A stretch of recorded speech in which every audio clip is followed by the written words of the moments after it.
Welcome to the space where creators have aligned a positive and intellectual collab of open minds. For sharing and learning from one another, it's a vibe. ReadswithRosa podcast on the mic. Subscribe, educator spitting bars. I guess you didn't know I'm multifaceted and humble, checking off life goals. The classroom is my comfort zone where I plant and sow seeds of knowledge, compassion, empathy, and hope. Reading is the key to unlocking your potential. Countless benefits, including cognitive and mental. Regardless of the genre, books are highly influential. Go get yours, I'll get mine. Making strides, monumental. Come rock with me and get down to this new jam. Reaching out to my friends, I had a very simple plan. Educate the masses through books and life lessons. It's the grand slam. I'm out. Tala Falava and welcome to the Reads with Rosa podcast. I'm really excited to introduce today's guest. He is the owner of Empowerment Training, a leadership training company. He has spent more than 10 years in leadership roles, such as consulting and mentoring high school students, as well as managing and leading teams across the recruitment and financial sector.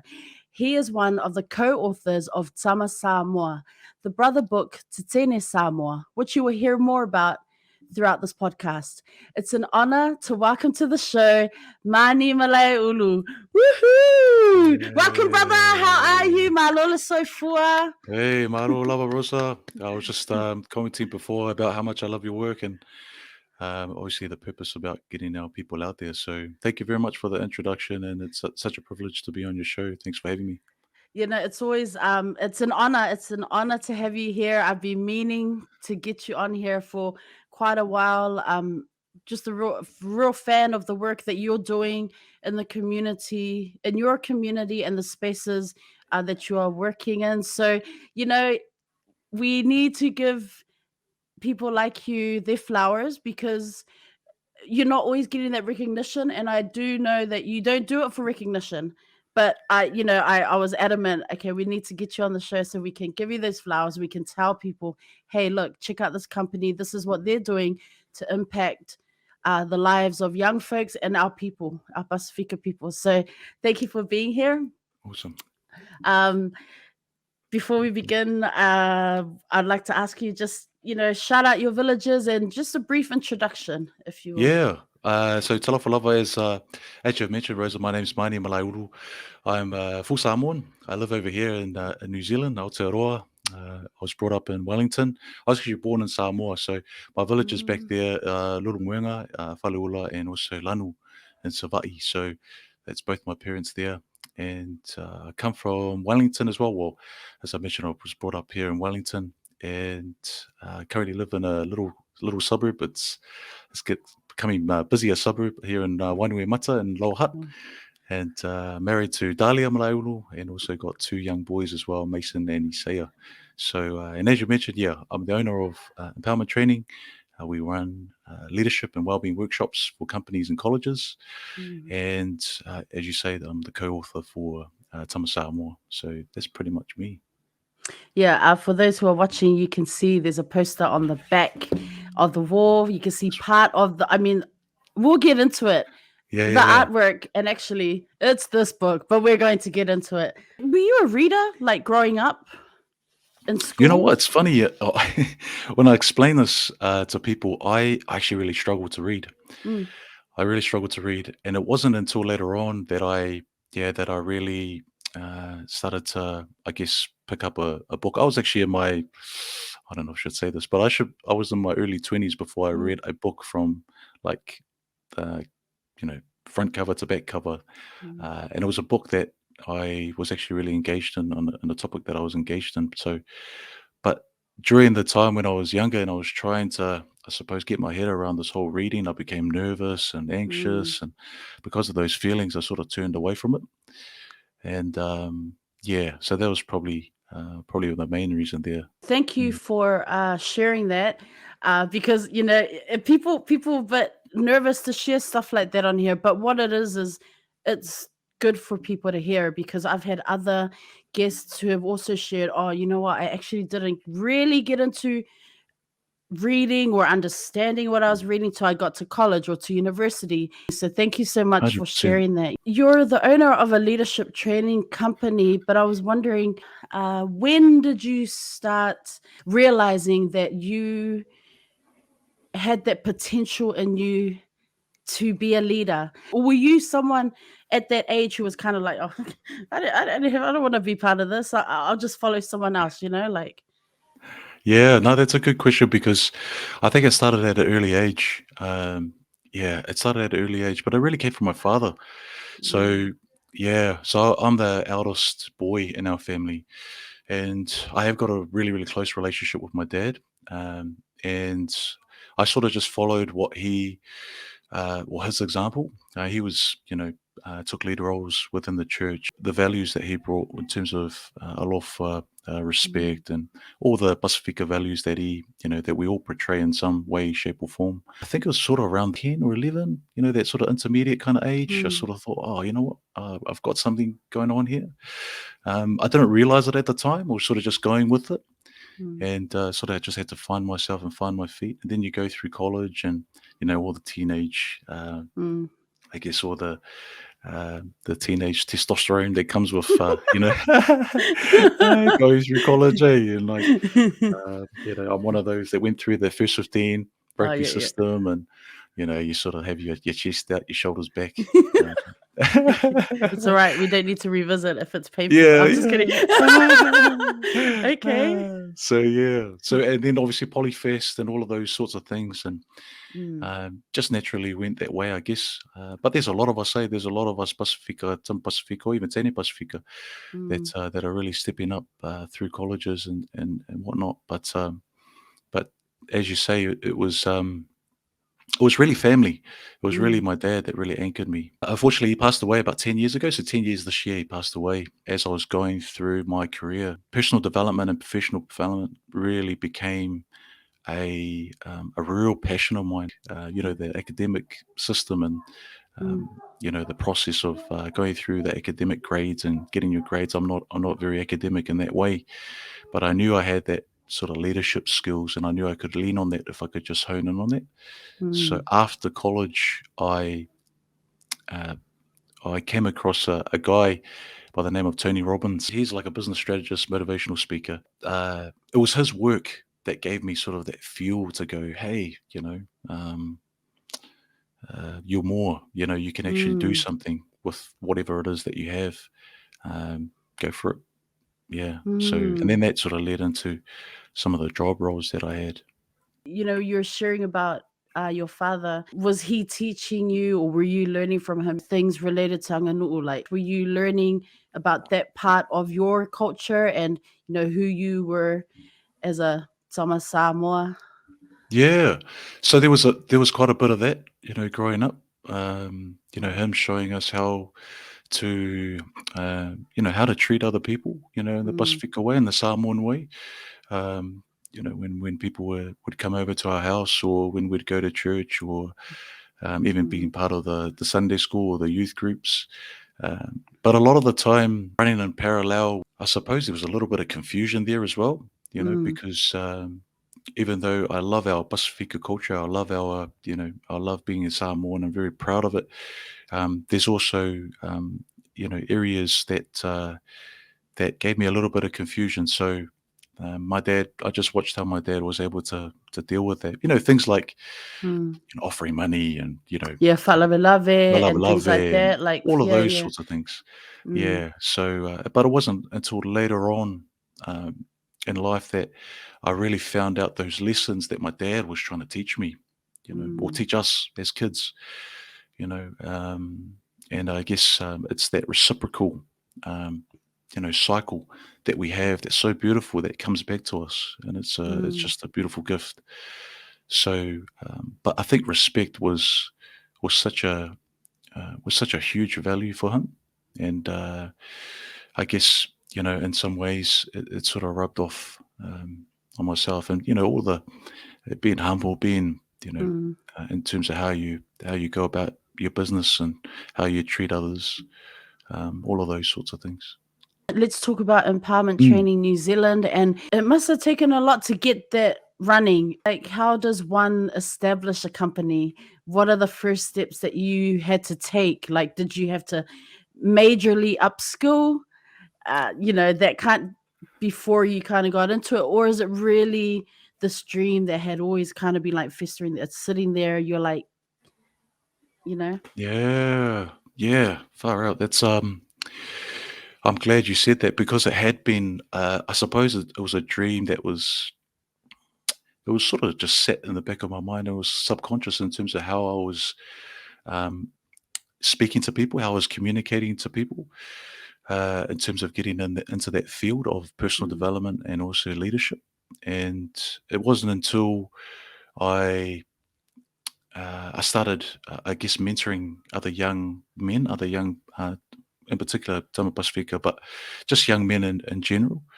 And I suppose the purpose behind that was that I just really wanted them to believe that no matter if you didn't have that piece of paper with academic, qualification, there was other routes, there was other pathways mm, to success, and I just try to, I guess, pour that into my work, and therefore try and teach some of those lessons to these younger guys. But mm, it was really empowerment training, or the journey to empowerment training was about. I guess it started when I went into the banking industry, when I went into finance.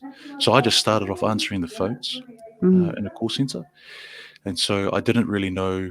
Yeah, I didn't really know what I was doing. But to be honest with you, Rosa, because I work in well-being as well, mm. and obviously, as you mentioned, leadership, financial literacy or education, it's so important, and Absolutely. it's Mm, massive. Yeah, it's so huge, and so the reason why I went into banking is because I didn't know anything about money, and I was actually quite a lot in debt, mm, mm, as you do when you're a young guy coming up, mm, a young person coming up. You can easily make some of those mistakes, and so I went into just answering phones in the call center and started thinking, well, the bank obviously knows a bit of money, education, so I'll try and learn off them. And so it wasn't until I got into there that I started my journey into not only finance but personal development. Because when I went into answering calls and uh, just trying to get better as your job as you do, I got noticed and I was asked to just train other people. And then it wasn't, mm, yeah, it was from there that I got my, the spark. I was like, oh, whoa, okay, these young people in our team were starting to sort of grasp the role, and they were quite thankful in terms of the training that had been provided. It just so happened mm, that training was provided by me. And then, long story short, I went from managing a team to team leader position, up to branch manager role, and um, then I had an opportunity to go into recruitment. And the reason why I went into recruitment was just because I just wanted to get out of the office. To be honest, I just wanted a mm, bit of change from the glass windows that I was in, and it was real interesting for me because one of the really big aspects of that particular role was obviously maintaining relationships, just mm, like the bank, but in a different kind of way. And I went to a recruitment company, and I was able to manage a manufacturing portfolio for this particular company, and started off reasonably small in terms of numbers, and then we were able to grow that up. But I think through those periods, I was constantly being put on courses. I was constantly being put mm, on programs, and they were leadership programs, leadership courses, and I sort of just learned from that and try to implement it and try to apply it into my work. And so the great thing about the sector that I was working with is I was working with a whole bunch of people, all different nationalities, but our Pasifika people were the ones that really hit home for me. Being able to provide them with employment and being a part of that journey was quite satisfying. And uh, it got to a point where I was creating these opportunities, these relationships, and you have that question in the back of your head, like you mentioned, Reza. It's like mm, um, it's brewing up back there about, and that was around the leadership side. It was around personal development. It was like, hey, man, when are you going to, um, when are you going to actually find a way to start mentoring and mm, training? And so it wasn't until an opportunity came up with one of my clients and said, hey, we're looking for somebody that's can actually train some people. Would you know anyone? And I was like, oh, I might do. And so I went back and yeah, I put my thinking cap on, and I was like, I went back with a little bit of a proposal. And what started off with just five staff members in this little training, five or six, I think, in this little training, blossomed up to a company now. So various clients and colleges and things of that nature. So That this is really thank you for sharing that and taking us through those learning curves. Can't imagine that it was easy. mm, When you start from the bottom, I'm not saying that answering phones is starting from the bottom. I've also worked at a call center, but yeah, yeah, yeah. it takes a lot Entry of level, right? yeah, entry. Thank you. Yeah, yeah, Let's yeah. use the correct terminology. Entry level. Apologies. Uh, Entry level positions. But mm. hearing you talk about that, I imagine that there were also challenges. You weren't just gliding through. Like I imagine there were challenges that came with it. Maybe even times where you were questioning yourself, perhaps like I think I could do this, but oh, you know how sometimes we go through imposter syndrome, right? Like, Oh, yeah. it's so 100%. cool to hear you 100%. talk about that. But then I'm just also thinking, man, just the hard work and grind to actually keep persevering because it's Yeah. hard when you work entry level and you're really looking up, going, oh, are Yeah. we there yet? Is there I mean, did you experience some challenges like that and, that kind of thinking that us Pacifica really experience, like, "I'm not good enough," or, "Am I good enough?" Or, Yeah, you know? 100%.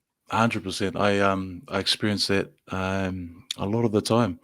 And Mm, even when I did enter into that entry level role, I wasn't the best employee. Like I was probably one mm. of the worst. If you spoke to my team leaders back then, um, they'll be like, "Honey, that guy." Uh, yeah, I know it's crazy, but you evolve. You evolve and you go through it. But in terms of that, I'm not enough. That was huge. Mm, That was so huge. Oh, I'm not enough. Who's going to listen to me? Like I'm just a kid from that currently lives in Wainuiomata, but brought up in Nana and Lohat, mm, this the town in Wellington.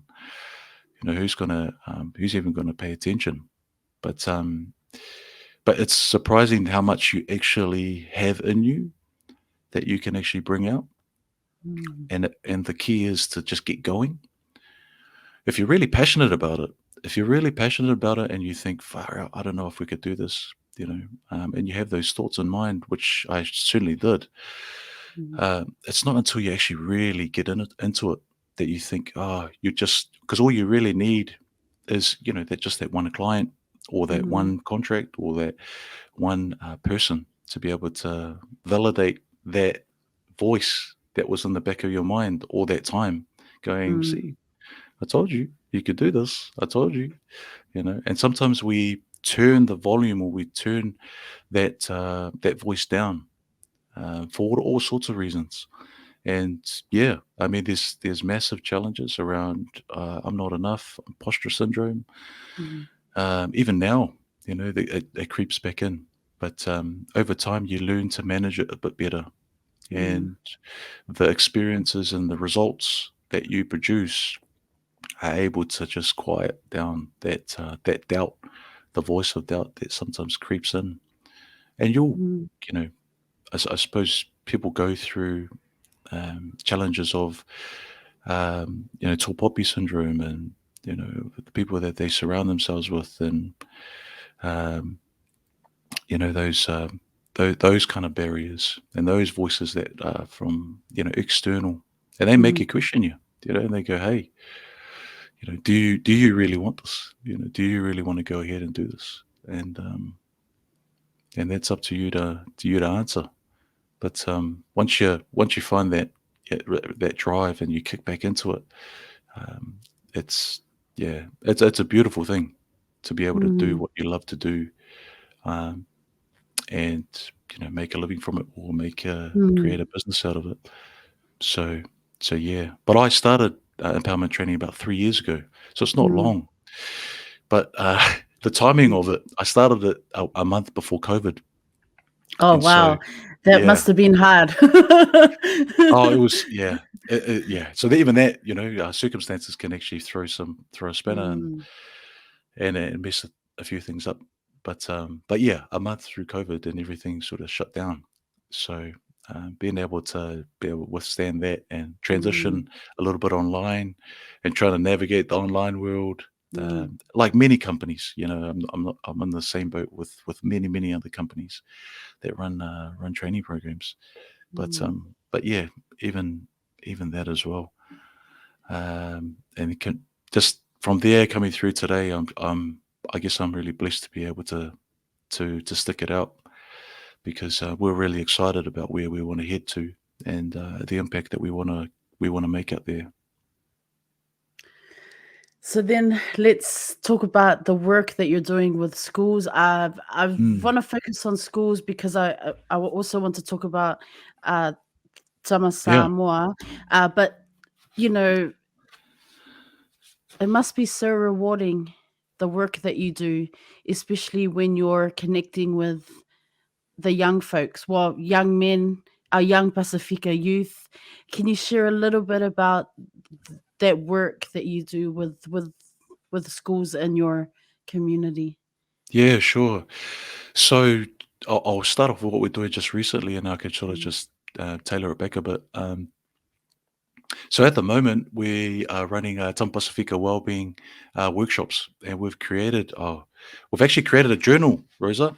mm, We've created a journal, and we're wanting to. Well, we are running workshops in conjunction with the journal. It's called as I mentioned, the Tom Pacifica Wellbeing Journal, and so it's not released yet to the public. So we're actually, with the help of uh, the incredible people at Lavar that's been able to back us. They also backed us with the Tama Pacifica, the Tama Samoa launch.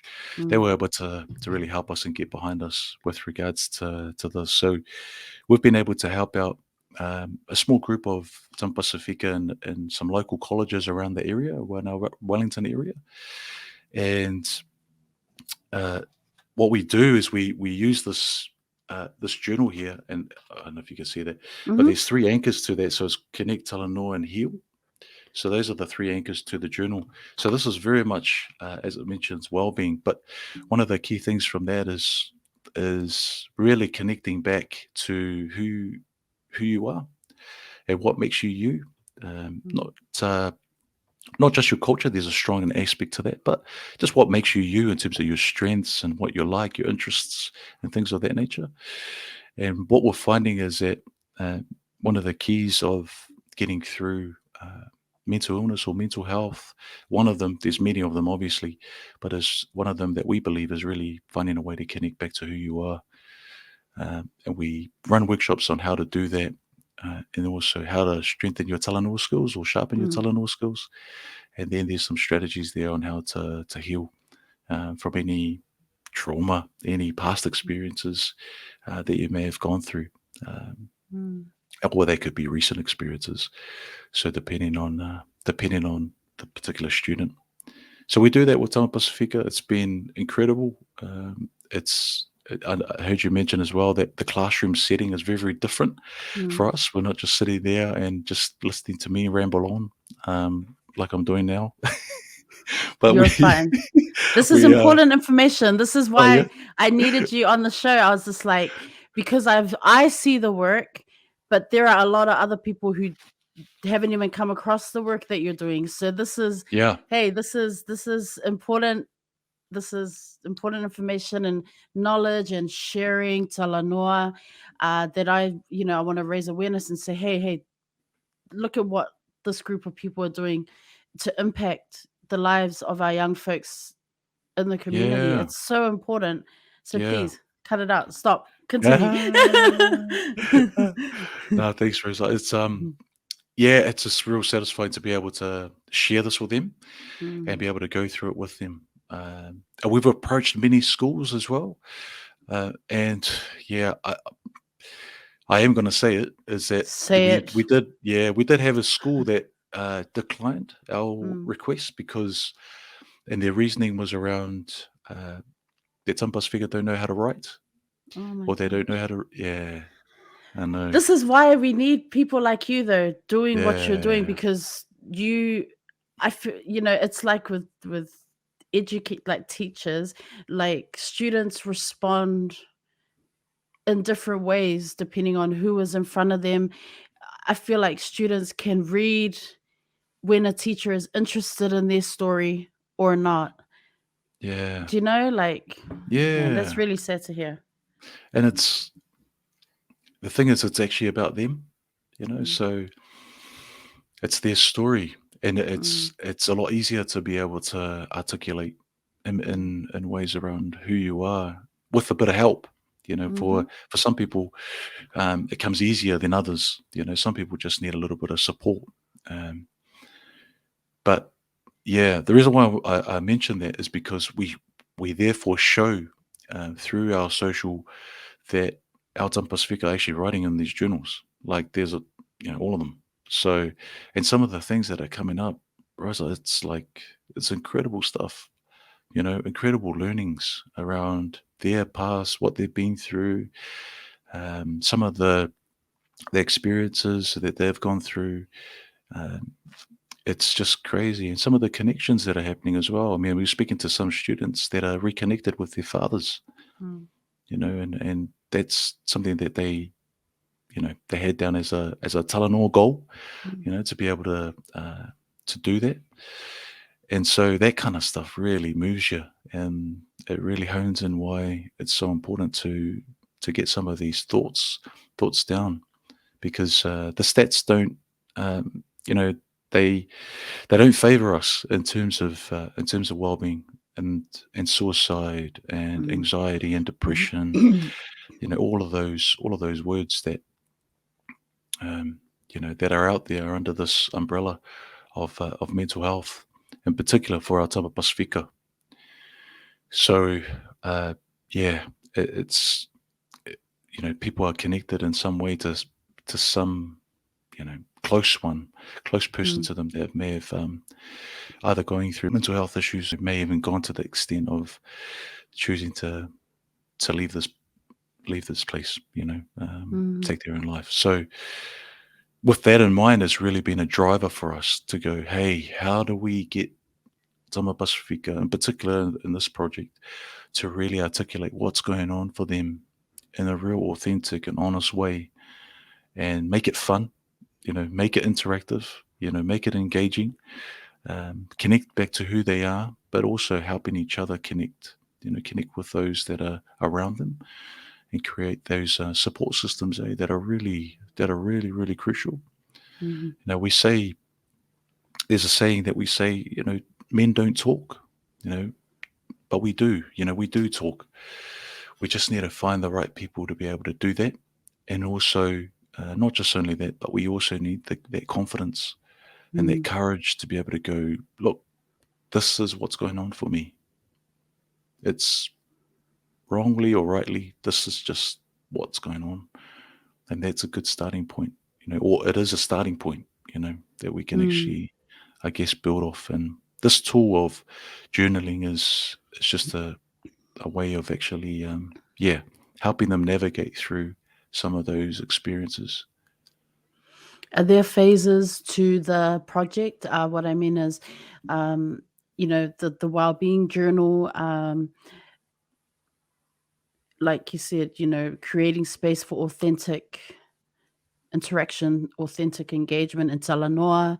Mm, Maybe sometimes not so easy, but giving them that space to do that, these young folks. But then from there, you talked about confidence. So is there like another phase where we then kind of um, focus a bit more on, you know, this is what you have the potential, you're capable of, you know, yeah. we should champion their stories. And I love that your company or your organization is uh, in conjunction with Leva Pacifica is championing uh, all their stories. And I wonder, is the next step to say, we acknowledge that this is who we are, this is a part of our story, but it's not just the end of our story. You are capable of achieving even more, even if your teacher is saying you can't write, or that you're a terrible student, or that, do you know, like, is like, Yeah. you know. Yeah, yeah, I know exactly what you mean. It's around, I suppose, building on top of that, those initial stages where you go, Mm, okay, cool, I'm gonna show or be vulnerable and show a little bit of me, and then what? Then what are we gonna do? And I think that next stage is hopefully we're gonna get that across the line mm, because, yeah, we're wanting to actually, I suppose, scaffold up and go, oh, how do we bring even more out mm, of these of these young men that are going through this? How do we get the support that they need so they can actually dive a little bit deeper into their belief and what they want to do, whatever that looks like? mm, So yeah, there will be stages to that. Hopefully, we can get that across the line.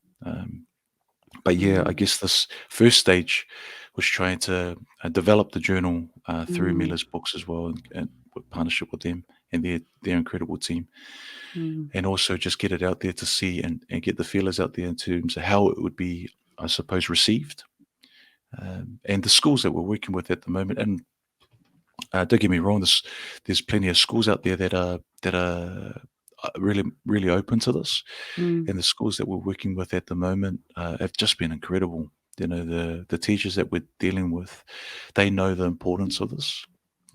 They know the importance of getting education around this topic of well-being into the schools and for our Pasifika, and they're really, yeah, they really, really support it.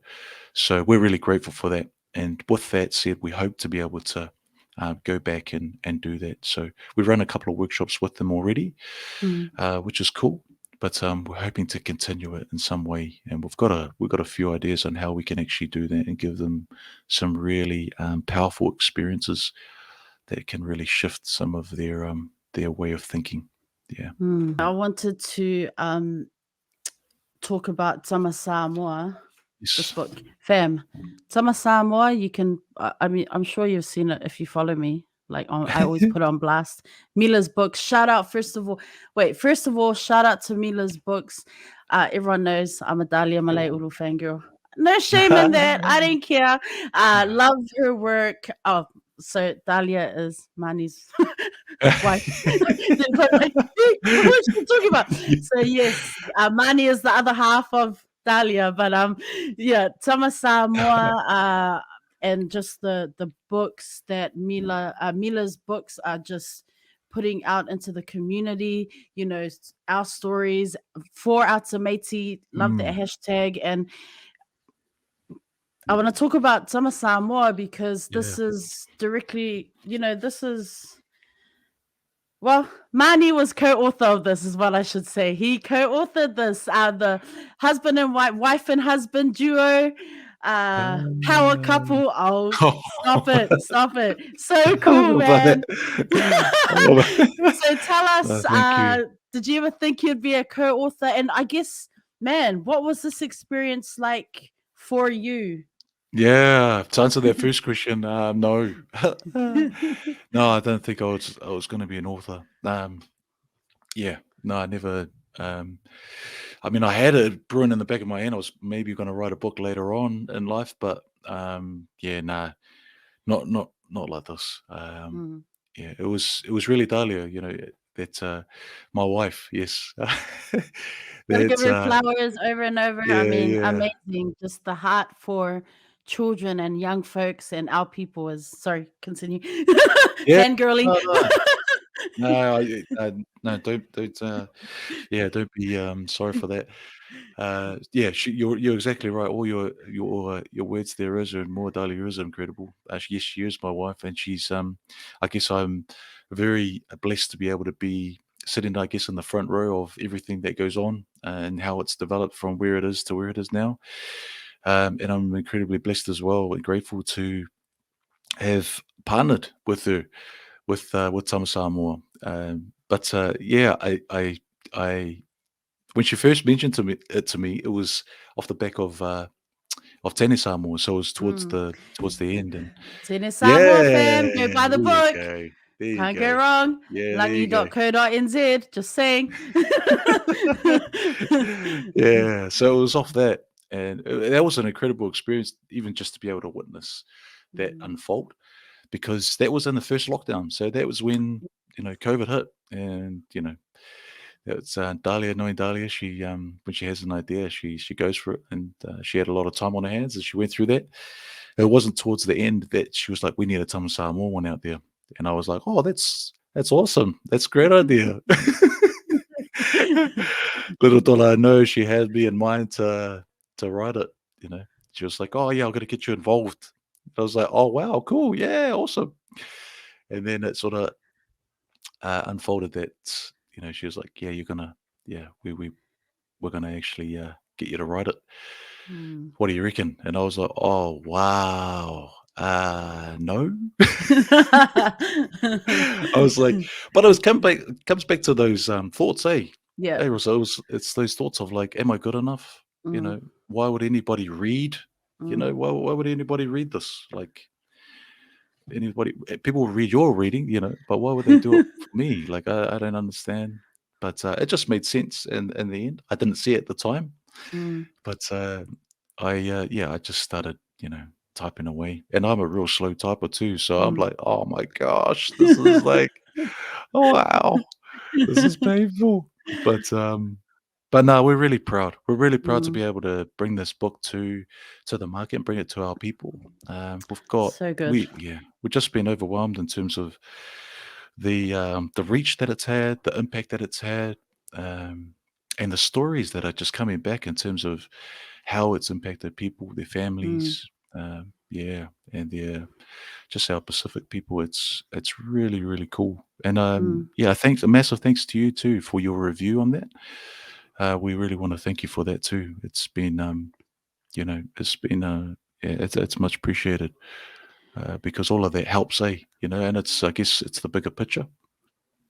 So it helps just get us out there. It's something Mm. different.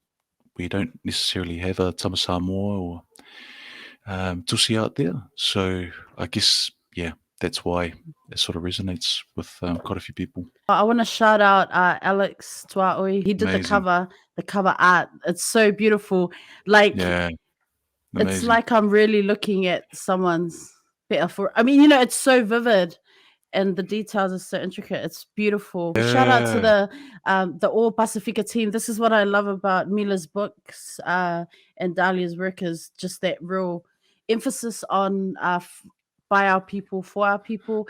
Like she has this amazing team that she works with, All Pacifica. So it was cool when I found out that you were co-authoring this because I was like, oh, is he a writer too? I mean, I was like, whoa, husband and Yeah. wife duo, this is awesome. Like, such Mm, great teamwork. And so, yeah, Tama Samoa, like, some of the issues around this is like this, mental health awareness, raising mm, awareness about mental health for, Pacifica folks, but especially Tama Samoa, Tama Pacifica. So Tama Samoa is a fictional story. There are study questions that you also get in here for students.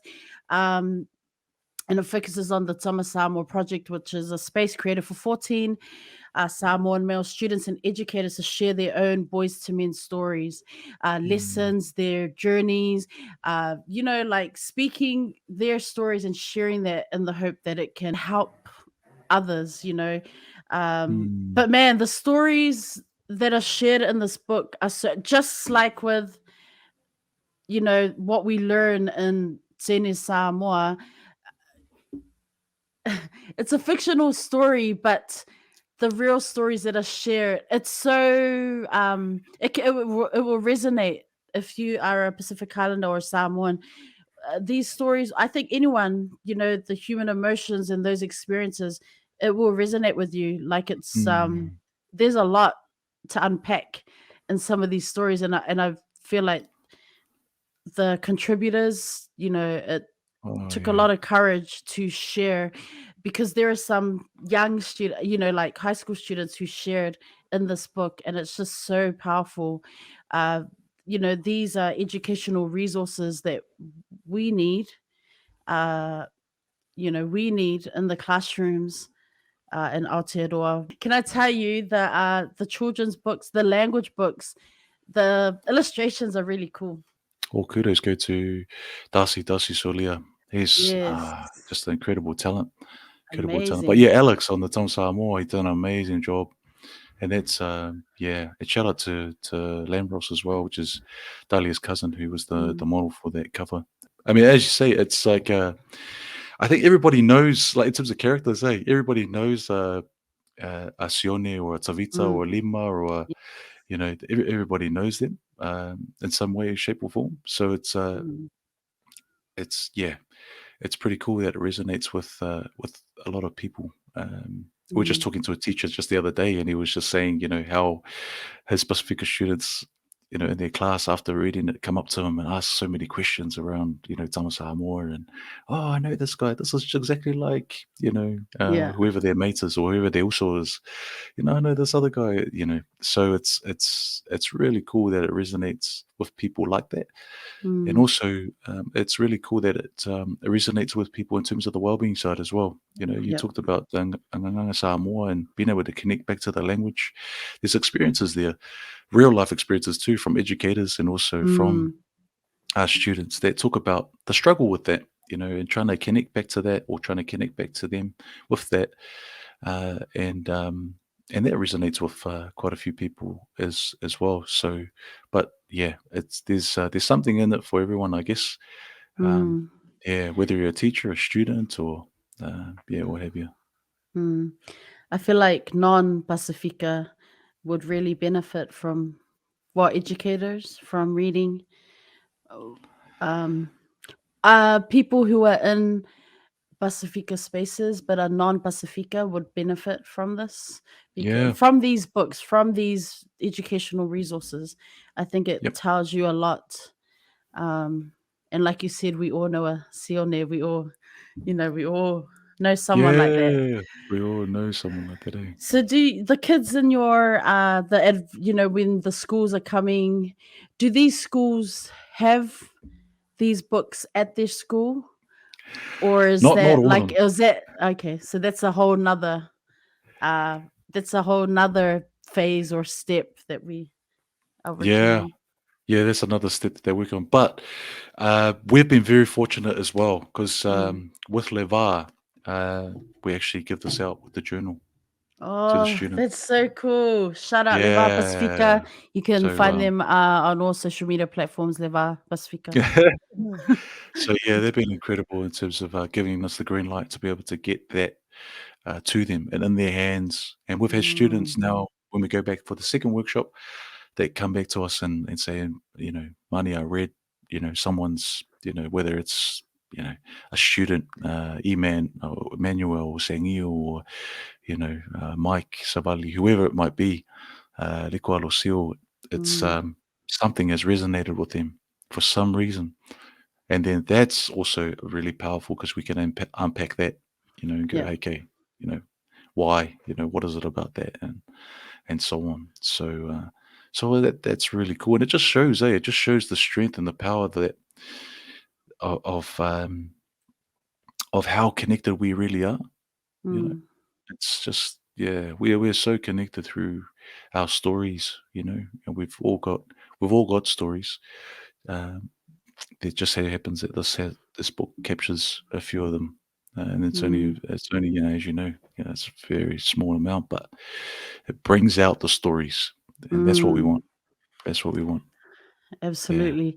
So, just for again, for all our listeners, for the audience tuning in and watching this video, if you check out the banner at the bottom of the screen, those are pretty much all Mila's books that are out there. And I really want to shout out one of their recent releases.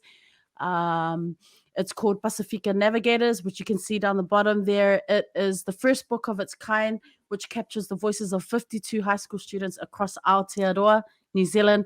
Fam, check it out. Check it out. Support our Pacifica authors, support our Samoan authors. But I wanted to ask you, Mani, Pacifica, our autism journeys, Mm. which I know is something that is very close to you and Dahlia, and your family. So Yep. Can you? This is again the first book in the world that captures the stories of Pasifika families living with autism. Can you share a little bit about the importance of this book and yeah, especially for your own family? Yeah, thanks for bringing the attention to that.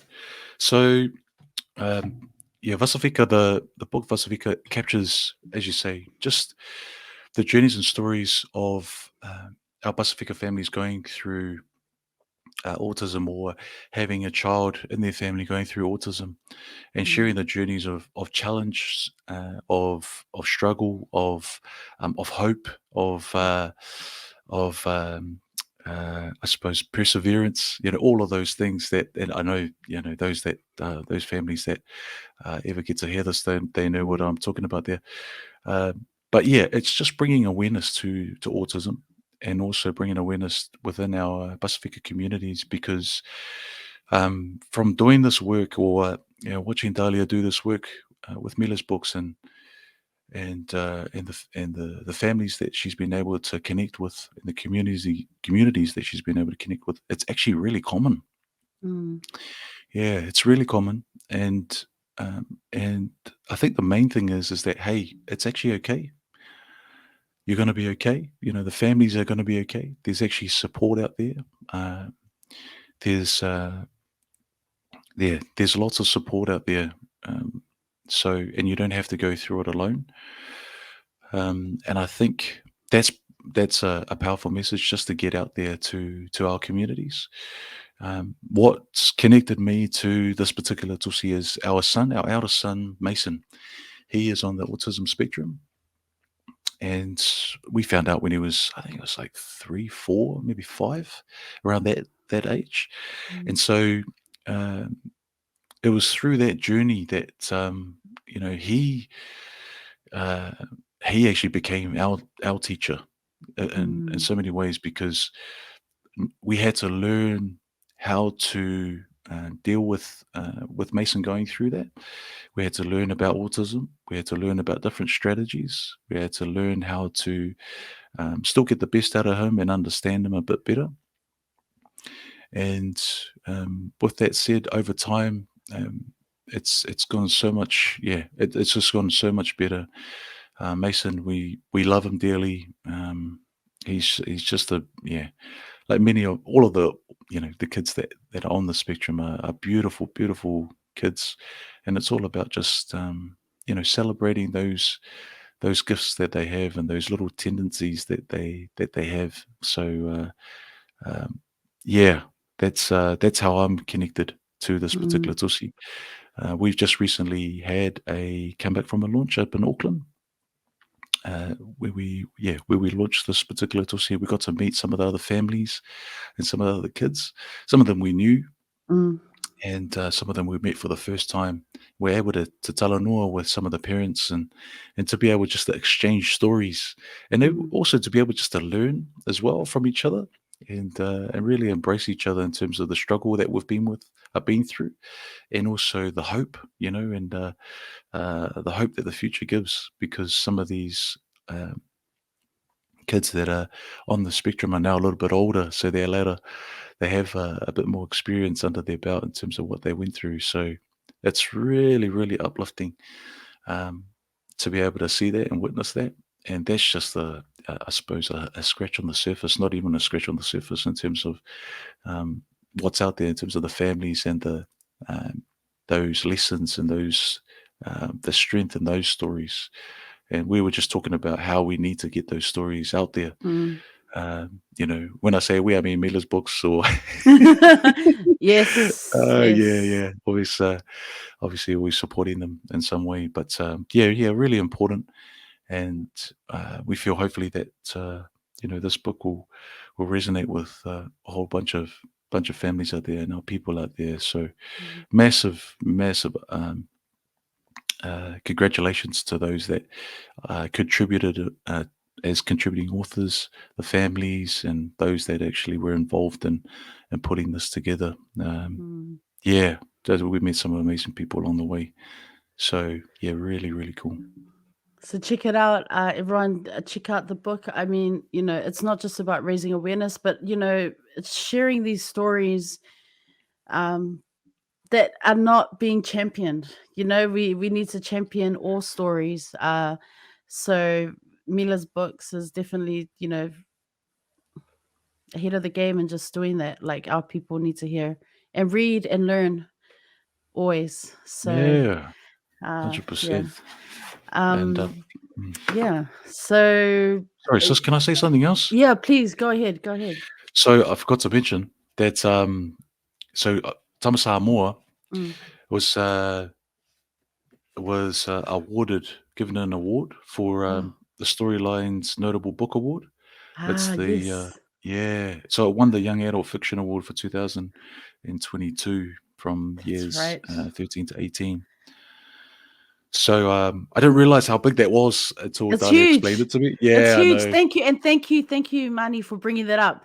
I Yep. totally forgot that off my notes. So when you're mentioning, I was like, how could I forget that? Oh, It's all good. It's all good. congratulations. Yeah, thank you. Yes, And very, very important yeah, and we're going to be recognition there. involved in the Auckland Writers Festival as Mm, well, the schools program in May. Going to be doing a mm, bit of travel there, yes. which is cool. And we're going to be over in Australia in May as well, in Townsville, believe Oh, it or not, to the Indigenous Writers Festival in oh, May. wow. So the reach is getting out there. So we're really blessed to be able to um, do that. Yeah, is the Indigenous Writers Festival, is this the first time it's finally opened up big? I feel like that was online.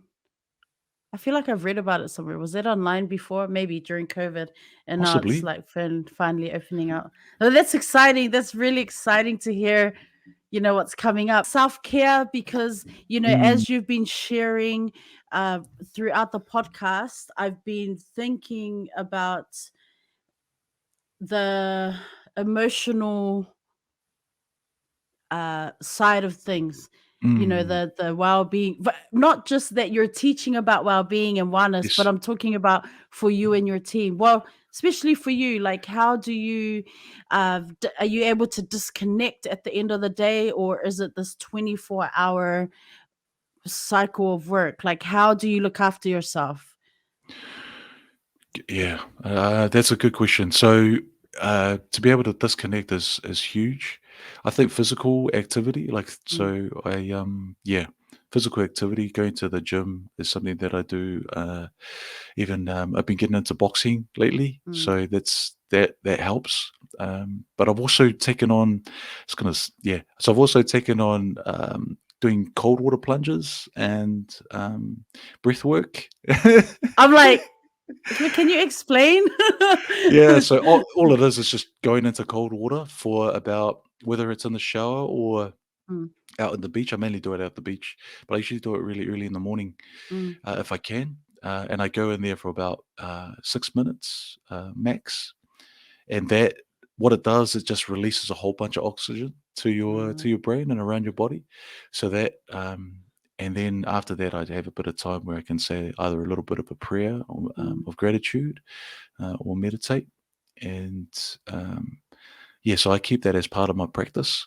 mm. So that and physical activity is really key, and also being able just to spend some time with family. I mean, I suppose that goes without saying. Mm, Um, Spending some good time with our boys is really key, especially yeah, just the busyness that comes with I suppose doing all of this. mm. I wanted to ask just real quickly, as a Mm. father of two sons, how do you find the balance or navigate that space of like, okay, you live in Aotearoa, we are Samoan. How do you, yeah, navigate that, with Samoan language and culture and knowledge that you're kind of like passing on down to your sons? Uh, yeah. So that was I think one of the key things that we try and do with them is explain, or we try and get them just to accept and explain that, hey, We are Pasifika, we are Samoan, and there's just so much to be proud of Mm. with regards to that. The books have really helped in terms of them reading the books and seeing themselves Mm. in the books. So that's really strengthened their belief in who they are. Um, but yeah, but we still do our locals. You know, we still do that. We still try and connect where we can with regards to, I suppose, our culture and some of the things that we used to do as little kids. You know, and besses. Every time we go to school and drop them off, we got a whole round of besses that we have to sing before they before they jump on the Spotify and hear those DJs going off. But yeah, but I think it's always on the back of our minds. It's just that Mm. we we want them to be proud Pasifika. You know, Mm. we don't want them to shy away from that. And I guess the best way for us to do that, I feel, is be able to show them through what we do and how we how we go about how we live and set that example for them. I guess being boys, they will see what we do and take that in. Mm. How it's sort of sits in their subconscious mind, and hopefully that plays out in a positive way. Later on in the future. I don't know if that answers your question. Do you have a It question? does. No, no, no, Yeah. no, it does. Thank you. Book recommendations, as we begin to wrap up, do you want to shout out? Yeah, yeah, yeah. I think a book recommended. I'm just going to mention one book that really changed the way I thought, Mm. and really set me on the path towards, yeah, especially around the financial side, which I reckon is really really important. But it's a real easy book to read as well. But it's actually Rich Dad Poor Dad. All right. Yeah, so it's a financial it's a financial educational book, but really easy to read. And you know how I was saying to you that it was probably there's only one book that I read when I was in my Mm. early 20s from back. That was the book. I just couldn't put it down. Life Yeah, changing, though. Life changing, it yeah? was. I'd never forget it. And there's so many people that I've spoken to as well that feel the same way. And it's really pleasing because there's so many Pacifica people that have actually Mm. gone in and actually gone, man, this is this really opened their eyes to thinking a little bit differently, in particular to finance and personal development. Mm. So that's one of the books that I've Awesome. resonated with me. There we go. Um, check it out, fam. So, as we wrap up the podcast, I'll give you opportunity in a minute just to, share some final words of encouragement. Mm, But before we do that, I thank you, Mani. Thank you so much for coming through. Um, it's been an honor to have you here. It's been really good to hear about empowerment training and the important work that your organization is doing in the community. Um, and we need to champion more of these stories. A lot of the times we hear about, Pacifica organizations or groups that are doing things and then it kind of fizzles out and like a lot of things happen and we always hear those stories, right? And it, discouraging at times, but it's also important to champion the work that an organization like Empowerment Training is doing. So, I just want to encourage you just to keep going, uh, to know where you started and where you are now, as a leader in the community or company owner. It's inspirational, bro. So thank you so much for coming through and sharing, a bit of your journey.